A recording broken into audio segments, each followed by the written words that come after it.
KSRTCയും അതിൽ ജോലി ചെയ്യുന്ന ജീവനക്കാരെയുമാണ് പണിമുടക്ക് ദോഷകരമായി ബാധിക്കുന്നതെന്ന് മന്ത്രി KB ഗണേഷ് കുമാർ. രാഷ്ട്രീയം മാറ്റിവെച്ച് എല്ലാ ജീവനക്കാരും ആത്മാർത്ഥമായി ജോലി ചെയ്യണമെന്നും അദ്ദേഹം തിരുവനന്തപുരത്ത് മാധ്യമങ്ങളോട് പറഞ്ഞു.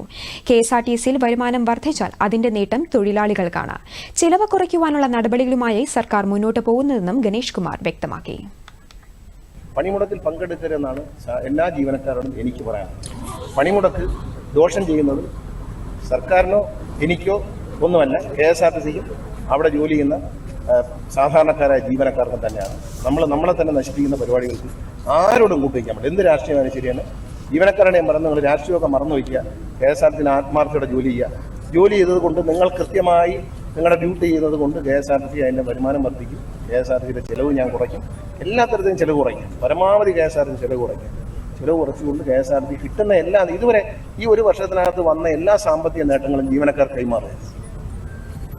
പുതിയ വണ്ടി പോലും വാങ്ങിച്ചില്ല. ആലോചിക്കണം. പുതിയ വണ്ടി വാങ്ങിക്കാൻ സർക്കാർ ഇപ്പോൾ 63 കോടി രൂപ കൊടുക്കുകയാണ് ചെയ്യുന്നത്. അപ്പോൾ സർക്കാർ എല്ലാ സഹായവും ചെയ്യുന്നു. മാസ ശമ്പളത്തിന് സഹായിക്കുന്നു. പെൻഷൻ പൂർണ്ണമായും സർക്കാർ കൊടുക്കുന്നു. ഇതെല്ലാം കൊടുക്കുമ്പോഴും വീണ്ടും ജീവനക്കാരെ തെറ്റിദ്ധരിപ്പിച്ച് ഈ സമരത്തിലേക്ക് കൊണ്ട് ഒരു പണിമുടക്കിനെ പറ്റിയ ആരോഗ്യം KSRTCക്ക് ഉണ്ടോ എന്ന് നിങ്ങൾ ഓരോരുത്തരും സ്വയം ചിന്തിക്കുക. നമുക്ക് രക്ഷപ്പെടാനുള്ള 18 മാസങ്ങൾ